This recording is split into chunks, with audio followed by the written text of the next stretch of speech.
Lonnie Bunch, Director of the Smithsonian Museum of African American History and Culture, with Margaret Carlson.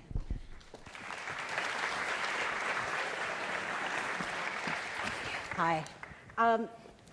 Let me first say I'm not Helene Cooper. She's the Pentagon correspondent for the New York Times, so she's busy covering the strikes in Syria. I took off the scarf, so maybe you wouldn't notice, but I'm back. And with the pleasure of being here with Lonnie Bunch, who's directing the newest museum in Washington, and the only new one on the Mall. And the architecture, the building itself is spectacular. Congratulations on that. Thank you. Because you had a lot of people. It wasn't easy getting to this point. I mean, there were a lot of people who didn't want the museum. They didn't want it on the Mall. They said it could never be done. You were lured here from Chicago, where you were perfectly happy in 2005. So tell me about your happiness since being here fighting to get that museum done. Well, as I tell people, at 8 o'clock in the morning, I have the best job in America. And at 2 o'clock in the morning, it's the dumbest thing I've ever done in my life. In some ways, Chicago really nurtured my soul because there are very few African Americans that get to run major museums. But coming back here, building a museum that's been 100 years in the making, nurtured the soul of all my ancestors, so I knew I had to come back. Well, that's an excellent way to put it. Getting it done was almost as hard as the 9/11 museum. A lot of politics involved. How did you work your way through that? With a lot of luck. I think the reality is that we came up with a vision that said this is not an African American museum for African Americans, but that in essence this is the way for all Americans to better understand who they are, to understand their national identity.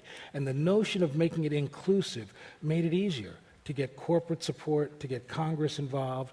But I have to be honest, there were so many steps along the way where I had to go up on the hill and make sure people understood. But the reality is we are now a year away from opening this museum. Amazing, yeah. So I had a quick education about the museum, and you're going to have, famous African Americans. You're going to have people who come in to see Jackie Robinson, and they're going to really rock and roll with Chuck Berry. Right. And there's a candy apple red Cadillac. It's just fantastic. But they're going to see some really sad things. And like the Holocaust Museum is a sad place. There's going to be sadness at the African American Museum. There is no doubt that you will come into this museum and you will maybe cry as you ponder the pain of slavery and segregation. But the other side is to show the tension that comes from the joy within this community. So we expect people to say, this is not a place of sadness. It's a place of possibility, of resilience. It's a place that really speaks to the better angels of America. And just one more thing about when you go to the Holocaust Museum, it was Hitler and it was Germans doing bad things to Jews, and this is Americans doing bad things to other Americans, which makes it, I think, a higher hurdle for visitors and for you. Oh, absolutely. The notion of Americans as bad guys is really something we're not comfortable with. It's hard to sell. Right, it really is. And so part of the notion is to look at this and say, I have confidence in Americans' ability to look at themselves, to look at their country as a work in progress, and to recognize that there have been horrible moments, but there have also been moments where people have crossed racial lines, have blurred boundaries, and worked to make America live up to its stated ideals. So you had a stunning achievement. You found the only slave ship that carried slaves. Half of them were lost, half of them survived, and you brought it to the museum. How did you find it? How did you get it here? Well, the notion was that as I began to think about what this museum should be, I realized that even if we made it the most technologically sophisticated museum, it would fail because at the Smithsonian, you go to see the Greensboro lunch counter or the Wright Flyer. So I thought, what is it that people haven't seen? And I thought, a slave ship. So I thought it was going to be pretty easy to find a slave ship. I didn't realize that almost every slave ship was on the ocean floor. Totally gone, yes. So we had to create a project with scholars from around the world to map the ocean floor And we thought we had a slave ship that went to Cuba. Oh, I can tell you for hours about negotiating with the Castros about getting the slave ships in Cuba. But the reality was that we found one through scholars that left Mozambique in 1794, was on its way to Brazil with 412 people, and sank off the coast of Cape Town. And as a result of research and diving, we actually found it. And what we did is we realized that I didn't want to bring up an entire ship because it's in pieces. I just wanted to have a few almost religious-like relics that would allow people to not think of the slave trade as something where 15 or 20 million people were involved, but the slave trade was also something I wanted to humanize, to say, here were 400 people touched by this. So my goal was to humanize history and make it accessible to people. You had a similar experience. You were having a hard time finding, authors and a lot of artifacts from different periods of time. And Harriet Tubman was a very difficult one. How did you find her treasure?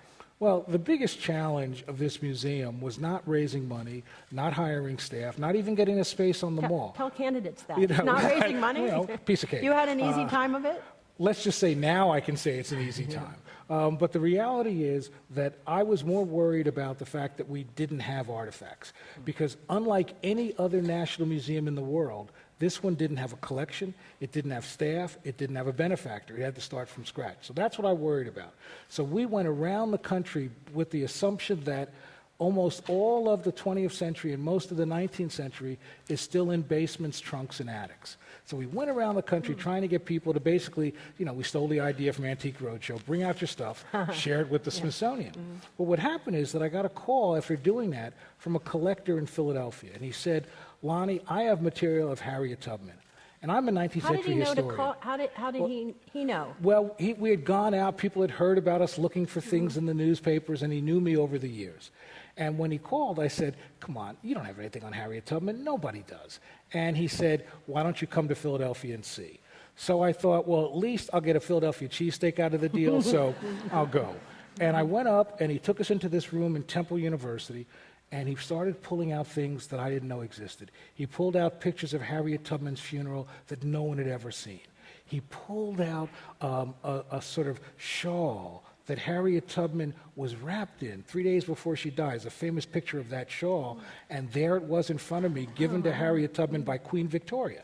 Oh, my. Then he pulled out this hymnal that had all those spirituals that Harriet Tubman used to sing when she'd go into the South to help the enslaved steal away. She'd sing, "Steal Away, Jesus," or "Swing Low, Sweet Chariot," and there in front of us was her personal hymnal. Well, by this time, everybody's crying. Yeah. And you didn't care about the cheesesteak anymore. Nah, forget it. I just wanted the hymnal. And the collector said, I will give this to the Smithsonian because the public needs to see that. And that's been the joy of this process. So He many gave people, it to you while he's still alive. Oh, I wouldn't let him go anywhere without it. He was going to give it to me. You're very persuasive. I'm from New Jersey. I put the arm around. Yeah. And he's just a kid in Philadelphia. That's right. He didn't know what hit him. He really didn't. Yeah. No.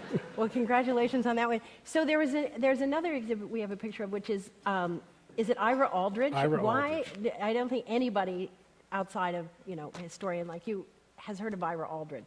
Well, part of what we want to do is introduce the public to stories they think they know in new ways, but also find stories that are really important. And IRA Aldridge is an amazing story. This is somebody who was born a free black man in New York City in 1807 and fell in love with the theater and wanted to become an actor and loved the notion of a Shakespearean actor.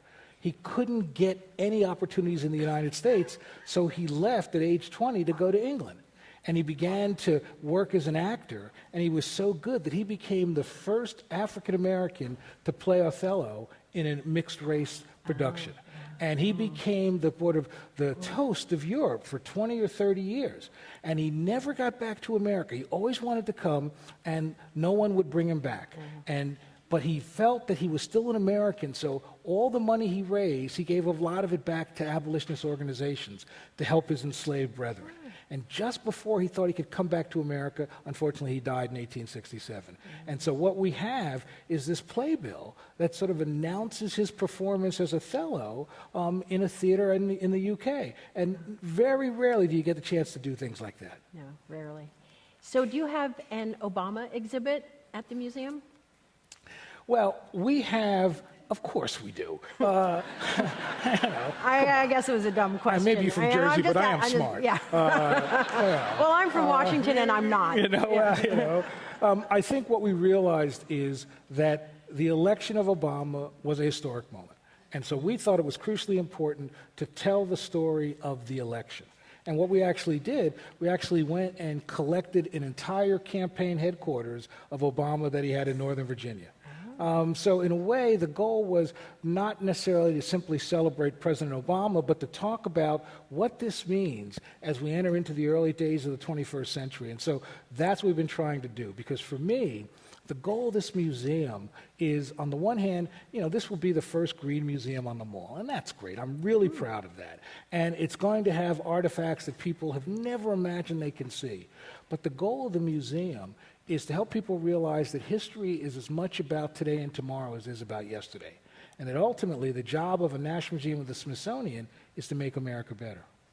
Well, that's a good goal, because many museums stop, hard at some place. And About 1952. Yeah, something like that. So you don't always, you don't get the up-to-date. So what surprised you? What are you including that you wouldn't have thought of before? What are you proudest of? Well, I really think that I'm proudest of the things that average people have shared with us. One day a woman came into my office and said her grandfather had been a black soldier in World War I, and she had stuff. And she dumped this bag on my table. And as I looked at this stuff, it turned out her grandfather was a black soldier in World War I who fought for the 369th, which is the Harlem Hellfighters, a famous unit. But the U.S. government didn't know how to use them, so they gave them to the French. So they initially fought in French uniforms. And they were so good, they had the French version of the Medal of Honor, the Croix de Guerre. There on my table was his Croix de Guerre from 1919. Wow. That's what makes this so powerful. Some people found you. People realize in some ways they've been waiting for this. It's both the sort of trust of the Smithsonian, but the recognition that the story of the African American had really been left out of so much. And to be able to now reach into their basements, share the stories of their families, makes it very special and in some ways very humbling for us. Yeah. Do you ever cry? All the time. Because you're making me cry a little bit. With monotonous regularity. You and John Boehner. That's right. You could be Speaker of the House.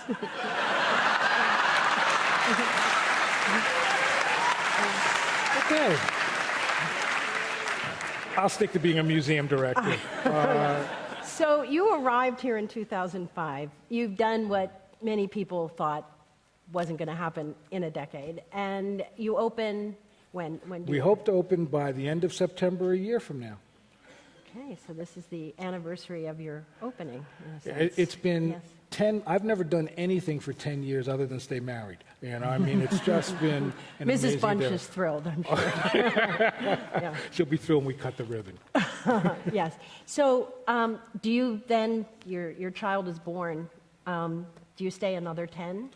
Well, you stay long enough to do two things. One, candidly, to take a little victory lap, write the book, do that. But also, no matter what we do, people are going to be critical. You talk too much about religion, not enough about religion. You didn't talk about this. So I want to stay around long enough to fight the fight.